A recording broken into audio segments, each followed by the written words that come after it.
So today we're joined by Mercedes-AMG Petronas Formula One team technical director, James Allison. James, thank you so much for joining us today. Pleasure. Nice to James, talk to someone. I was going to say, it's unusual to find Formula One engineers having spare time on their hands. So we get the benefit, of course, of that in that we can have a bit more time to have a conversation. I sent out a message earlier to all of my friends who are huge motor racing fans and said, if you could ask James Allison anything at the minute, what would it be? And the first answer, a question that came back was, how does he make his tea, milk first or last? Which shows you how important that is, I guess, to the British at the moment, but also what people are up to. Oh, well, I'm afraid I have a very immature palate and I don't drink tea or coffee or alcohol. I'm just like an orange squash and water and Diet Coke sort of person. So I'd be useless on that particular question, I'm afraid. Controversial, James. It's such an unusual time, and of course, sports sort of irrelevant, I suppose, at the moment. But the reality is, it plays such an important life in terms of entertainment and release and relief for the fans around the world, from F1 to motor racing to sport. But for you, this was your, I think, 30th year in Formula One and many years of travelling. What have you been doing with yourself, and what do you miss most, I guess, about going racing? I think, well, the season gives a sort of structure and purpose and discipline to the lives of anyone who's lucky enough to be in a Formula One team. And it is really, really strange being at home at Easter, for example. I can't remember the last time I was at home at Easter, and just having put all the effort into making the new cars, having been through that pre-season headlong rush and enjoyment and excitement of getting ready for the season, then to just have nothing leaves you feeling a little bereft. I guess there is in the back of my mind the comforting thought that I know it will start again. I know we will get to race with the car that we put so much effort into, but that can't come soon enough for me. I'm really looking forward to it, and I know that everybody in the team is looking forward to it as well. I was going to talk to you about that, because you talk of all the effort that went into building the W11, and I guess it's a strange time, and that this will be, I would imagine, the longest shutdown in terms of design in F1 history in 70 years. And there's so much technology from computers and the technical partners that you work with that go into the car. But I just wonder, in the downtime that you've got and you can't work to develop the car, is there anything that you can learn about the sort of philosophy behind the car and the direction that you went just by having more time than you would normally to be able to reflect? Well, we are, of course, in a shutdown, industry shutdown, because if we can't race, we can't earn. If we can't earn, we shouldn't spend. And so shutdown is the most sensible way for us to traverse this difficult period. But it doesn't mean that your brain shuts off completely. And up and down our company, there will be many an engineer who is sitting there pondering how to put themselves to making the car faster when we do eventually return to work. But I think that this break will prompt all sorts of creative ideas in our team, because quite often the best ideas come when you're faced with a different challenge, when your mind is running free and doing different things. So I suspect when we get back, having had our creativity and our efforts stymied by this virus, I suspect that when we get back, we'll have an explosion of creative effort amongst the whole team. Even for you, James, I imagine it's difficult to run CFD in your head, but there's other areas where you can take learnings from this time.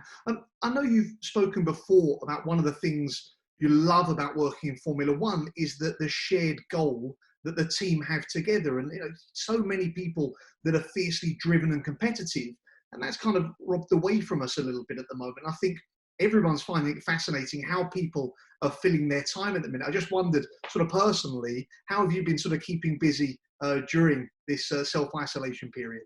Well, there's been an amount of F1 type meetings where senior figures in each of the teams are meeting with the FIA and with F1 to try and discuss how to best get through these difficult times. But that's only been a small fraction of the available time since we've been in this lockdown. And I guess I've been quite lucky. I've got a nice garden, so I've been out felling trees and just generally making a nuisance of myself there.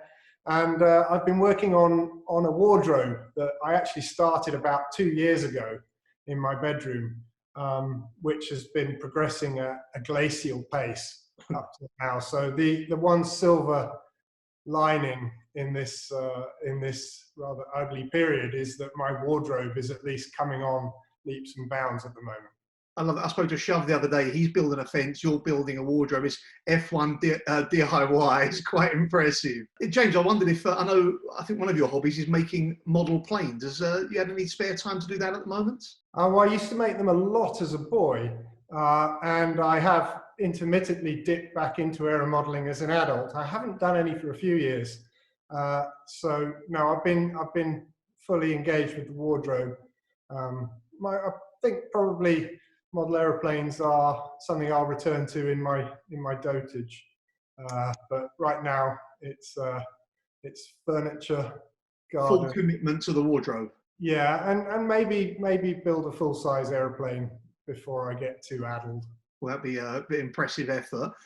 One of the things we've seen some of the drivers, both present and past, even the likes of Johnny Herbert taking to, has been a bit of sim driving. And I just wondered, you've been a pilot, I think, since almost, is it 17 you've been a pilot since? How do you reckon you'd get on going the other way? So rather than sim, if you were to jump in an F1 car, I don't know if you've ever had a chance.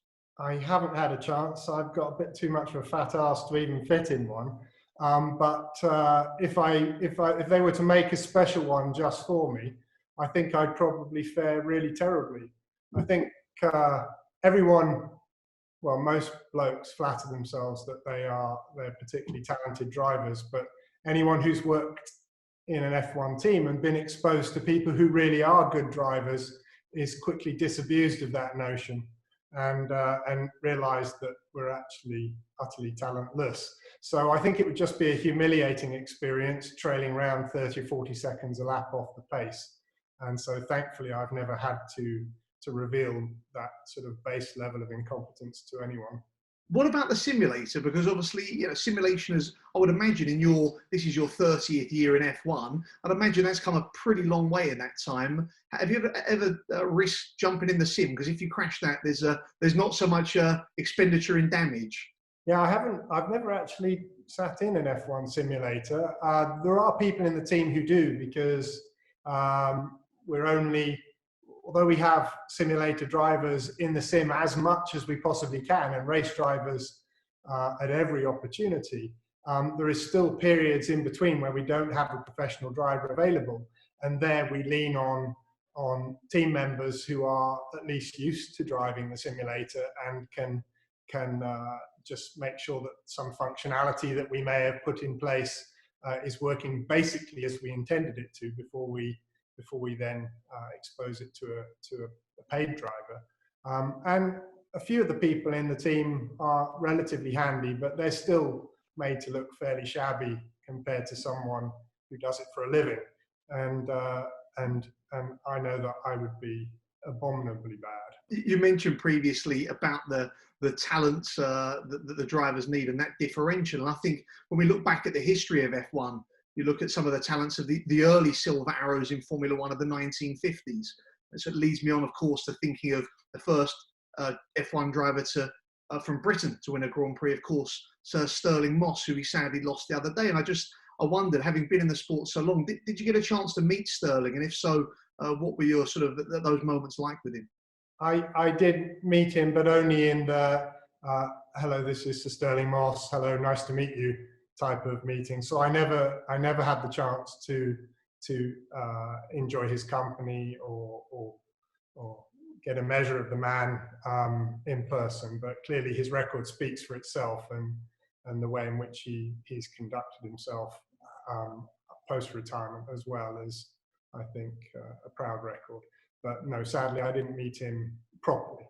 Changing tack slightly, one of the things I wanted to talk to you about, and I've heard you speak about before, is the fact that you're obviously not physically designing components of the car anymore. You're in a leadership role now, and so you're not sitting down and drawing out elements. I just wondered, as an engineer and someone who obviously grew up with a passion for that, whether you miss that kind of real hands-on day-to-day element of working on the car and that sort of physical contact? I guess I miss it a bit, but maybe I miss it a bit like a married couple who've had children miss the days when they used to go out partying and living things up. But I've got the pleasure of different things now, just as the married couple with children have the pleasure of their children. And so if you're lucky enough, as you move through a career in this sport, you get different challenges put in front of you at different times of your career. And where I don't any longer have a drawing board, very few people have had that for many years, and I don't have a CAD screen to play with anymore, I get put lots of other things in front of me instead, and those are richly rewarding things. Being involved in a leadership role in an F1 team is really exciting, and a great privilege and a proper pleasure when things go well and you know that you played some small part in bringing that about, and you see the pleasure written across the face of the whole team. That is a very, very rare pleasure, and something which I take a lot of joy from. Yeah, I mean, 29 years behind you now in Formula One, and in almost 50% of those years you've been involved in a world championship winning team, which are incredible numbers, but quite different leaders that you've worked under in your time. If you go back to the start and someone like Flavio Briatore, I imagine his style's relatively different from Toto's. I wonder if you've combined those two styles of leadership into your own, or what you've taken from the leaders that you've worked under. Well, I think probably, I mean, as an engineer, you tend to have engineers as your boss, right up to the point where if you were lucky enough to become a technical director, you stop having an engineer as your boss. So as an engineer, I've worked under many people that I would admire, but I think none more so than Bob Bell, and that might be a name that's a little bit of a surprise, given that I've worked with some fairly big names in the sport, and Bob's is, you know, most people would know the name Bob Bell, but you probably wouldn't come to mind ahead of, say, Ross Brawn. But Bob is an engineer that anyone who's been lucky enough to work for him would have nothing but good things to say about him. He's got the most fantastically good, clear judgment, and to top that, and actually more impressively, he just has a level of unimpeachable integrity that just sets an example to anyone who's ever worked alongside him or under him. And Bob's someone who would never show off, who's the absolute opposite of someone who would be a self-publicist. So his name isn't spoken about that much, but anyone who's worked for him would hold him in the highest regard. And I think he's probably the person as an engineer who's influenced me the most, someone who always would put the team first and himself second. And I think, you know, would bare his teeth on occasion when it was merited, but for the most part is just a fantastic person to work alongside. So Bob would be the biggest influence on me as an engineer, and I think as a team principal, head and shoulders clear of the rest would be Toto, because of the warmth and the vitality that he brings to our company, the trust that he places in us, the fact that he gives everyone who work for him a certain amount of space and leeway to make their own decisions with a high degree of autonomy, while requiring high standards from us all, and holding us to account in a clear and straightforward fashion if we're not cutting it. So I think I've been pretty lucky, and particularly lucky at Mercedes, because at Mercedes I have Toto as a boss, but I also live and work in an engineering environment that's very much the legacy of the way that Bob set it up. There's very little fundamental that we've changed in the technical structure to the way that Bob architected it a few years back. And if you spoke to anyone on the engineering side inside Mercedes, they would have the highest regard for Bob's judgment in the way that he went about that. I was going to talk to you about that, actually, about joining a team that has got a pit wall that's sort of been together for almost 20 years, that real deep culture and that history amongst people. And I just wonder, we sort of associate the people we see on TV from F1 as being full of confidence and never feeling perhaps the nerves and anxiety that some of the rest of us do. And I just wonder what it was like for you, your first day at work at Mercedes. You joined this team and this kind of group that have been together for so long. I just wondered how that felt to you, coming in, a good career behind you, but knowing that you're coming into a real pool of talent and a group that have been together for a long time. It was intimidating, and I think anxious is the wrong word, but I certainly knew that I needed to be performing well in order to have an impact on the place. But it was anxiety making in a couple of ways, or intimidating in a couple of ways. The first is that, as you say, it was a team that had already dominated the sport for 3 years running. It was a team full of engineers of the highest caliber. It was a very settled team with professionals in every level of the team who absolutely knew their job. And arguably, they just didn't need me. They would have gone on to great things without my arrival at all. And I was conscious as I walked through the door the first time that I was walking into a team that I hoped I could play a part in, but that team would definitely be blisteringly strong whether or not I showed up. So that knowledge is already a sobering one.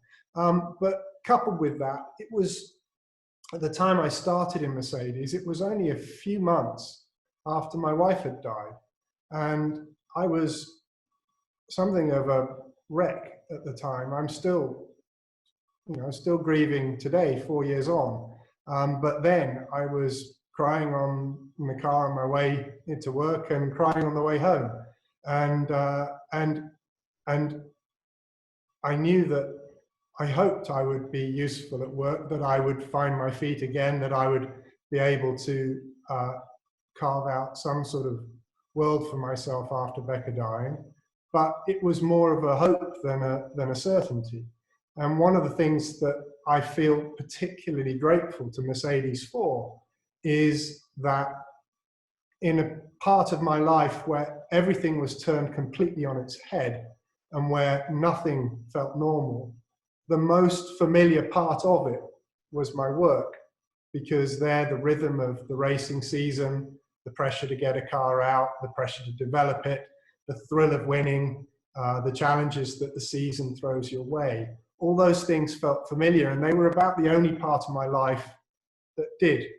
And I was very, very fortunate to be granted a place in a team that is extraordinarily warm-hearted, and with a group of people who didn't need me, but nevertheless opened their arms to me and made me feel welcome, provided a space for me to work, and created an environment for me where I could be useful and where I could grieve and recover while having the most enviable and brilliant job in the whole pit lane. So it's a team that I feel particularly close to for having provided that for me. I mean, amazing to hear you talk about that, James. And I think one of the things that, I guess, going through such unimaginable tragedy, in that transition, it was obviously that the healthy thing for you to do, to be amongst the team of people. But was there a part of you that considered taking a sabbatical or taking time? And I'm sure you're glad you went the direction you did, but it seems to take on a role of such responsibility and such focus globally from a sports fan point of view. It's a lot to take on your shoulders at that time. I didn't know what the right thing to do was. At the time, most of me was just wanting to crawl into a hole and never come out again. But Toto gave me this opportunity, and I hoped that as time passed that I would start to feel like I would want to re-engage with the world. And by the time I was walking in the factory gates at Brackley, I was feeling a little stronger and a little more useful, and was able to sort of get a sense that despite the pain of losing Becca, that there was still some use in me. And as the weeks rolled by, turned into months and eventually years, that gamble that Toto took on me, I hope I've repaid by being useful. Well, the championship stars out the front of the factory certainly show it's been a successful period there, James, undoubtedly. I want to talk a little bit about the life of an F1 engineer from a career path point of view. We talk as fans so much about the driver market and who's moving where, but if we look back at your career, 1999, and leaving Benetton and going to Ferrari at that point, how sort of set in stone is that in advance? How much? Because I think as fans, we very rarely hear about these engineering moves until they happen. I just wonder how much of that kind of driver market conversation with engineers is happening in the background that we just don't hear about. I think it varies very much from person to person, and every individual's attitude to career. In my own case, I don't think I've ever thought for 1 minute beyond the job I'm doing. I just sort of enjoy the thing I'm doing, and hopefully do okay at it. And one thing leads to another normally. I mean, in the case of, you mentioned Benetton, in the case of Benetton and my move from Benetton to Ferrari, this was not a career move. I was effectively constructively dismissed by, I didn't want to mention that, James, by Benetton, who were having a run of poor results in a difficult period in the team. I was the head of aero there, and they had a bit of a sort of flush out of a lot of the senior engineers in the team at the time, and I was one of those. And a friend of mine who was head of aero at Ferrari, who'd been with me previously at Benetton, we'd worked together previously at Benetton, he got wind of what was happening to me there, and rang me up and said, "Do you want to come over and have a chat with us?" And I did. And so Becca and I went out to Maranello for a weekend in September, and thought, yeah, this would be an interesting adventure. Let's go off and see what life in Italy would be like for a while. But you know, it's not planned. It's just a thing that happened. And then had a most fantastic 5 years with the Scuderia in a period of great good fortune for that team. But I think every step along the way has just been happenstance and serendipity. And I think the only thing that's constant is that I've loved every job I've ever been given, and that maybe has been a helpful thing for prospering in them. Yeah, well, it's certainly the wind behind the sails as such, been able to enjoy what you do.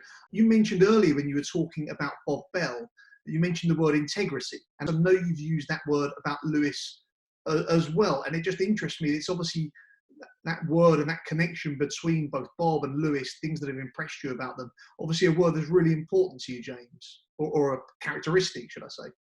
It does matter a lot to me. I was brought up in a forces household. My father was in the RAF, and I think that the armed services place integrity very high up on the totem pole of values, and I certainly got that from my family background, and I've been lucky to work with people who have had the highest integrity, and I do think that is a characteristic that marks out Lewis. I think He's one of the oldest drivers on the grid now, still drives like one of the youngest, but he, in a career of multiple championships and countless wins, you'll struggle to find a moment on the track where you see Lewis do something ugly. You'll see him do many, many breathtaking things. You'll see him do brave things, but you won't see just crude dodgem car, bumper car stuff, or any sort of artifice to the way he drives. I hope that he manages to keep this going for the remainder of his driving career, because it's an utterly unblemished record. And I think amongst multiple world champions, it is also unprecedented to have all that success without anything that has even the sort of hint of a shadow of poor sportsmanship hanging over it. And I think it's impressive. James, one of the things that is interesting, I think, now in terms of peak driver performance is when that comes. And you've spoken before about, as drivers get older, typically their qualifying pace drops off. But we spoke about Stirling Moss earlier. In that era, drivers were sort of at their peak, Fangio, for example, into his 40s. Do you think it's such a lot of work now, it's such a long season, that part of it is drivers losing energy? Because I think that's one thing that's clear with Lewis, is that the energy and the determination, he seems to have more now than when I first met him in 2007, I think. Well, certainly the level of drive that Lewis has, and indeed all these multiple champions have, is quite staggering. You can think you're a competitive person, you can think you're a driven person, and then you bump into someone who really is, and you realize that actually you're a sort of middle of the road, lackadaisical drifter by comparison. But I don't know that it's easy to compare the Fangio generation of driver to the current. There's probably a lot more people doing it now than there were back then. It's a more competitive market, and the ability to judge the performance levels of the drivers is so much higher than it was back in the day. And I do think that there comes a time where the drivers' racecraft is still incredibly strong, but that last little extra special something that gives them the qualifying genius starts to slip through their fingers. And I think one of the interesting things about Lewis is that's still very much with him, and I think he is blessed with extraordinary physical talents to go along with this mental dedication that is quite freakish. I want to sort of wrap up by moving back towards the engineering side and the car. And I think as a fan and as fans, we always want to talk about the big innovations. This season, of course, DAS made news at the start of the year. Go all the way back to Brabham, it was the fan car, the double diffusers. And I know you sort of push back on that. It's all the small innovations that you see that are perhaps unseen to fans. But I just wondered, through these 30 years of your career, is there one day you've come into work on one thing, one innovation that stands out, that another engineer or designer has brought to the car, that you turned up and thought, that's blown me away, how clever they were to find that? I'm going to disappoint you because I'm going to say no, there isn't. I knew you were going to say no. Because the car is as beautiful a manifestation of 1,000 people's creativity and innovation as you could wish to have, and it, although there are very eye-catching and flashy things like the DAS on this year's car, there is written through every part of the car's substance. There is innovation at every level. Just take our lower rear wishbone. Effectively, we swap the front and rear leg round on the lower rear wishbone. Doesn't garner much attention in the press because it's not that dramatic visually, but by doing that, you give a more clear run for the aerodynamicist to get high energy air down to a part of the car that loves high energy air, and to do that, the all of the people who work on the structural side of the gearbox and the suspension and the crash structures really have their work cut out to actually put together a layout of suspension that is kinematically good and which is strong enough and stiff enough to retain the same sort of driving characteristics that we know worked so well on the previous year's car, despite the fact that a lot of the main forces are running down very different paths through the legs once you juggle them around like that. And it required the skill of dozens of people to make that happen. And I think when I look at that Realo Wishbone, I'm every bit as proud of the team that was capable of creating that as I am of the equally clever and skillful engineers that put together the DAS package. And that's just picking two things at random. The car's covered in such stuff, and I hope will be again in the seasons in the future. And one of the lovely things about being in this sport is you just get to bathe every day in this sea of creativity that comes from hundreds of people, all focused on the same goal, which is creating the fastest car out there and fighting it to the front in the races. And that is an exhilarating way to make a living, and one which I've been really lucky to be part of. Well, James, I expected this in conversation with to be interesting and fascinating. What I perhaps didn't expect is for you to make me look forward to the season restarting more than ever. You've certainly lit that enthusiasm once again, and looking forward to seeing yourself, the rest of the team, out competing again just as soon as it's safe to do so. Thank you so much, James. It's a total pleasure. Nice talking to you. Cheers.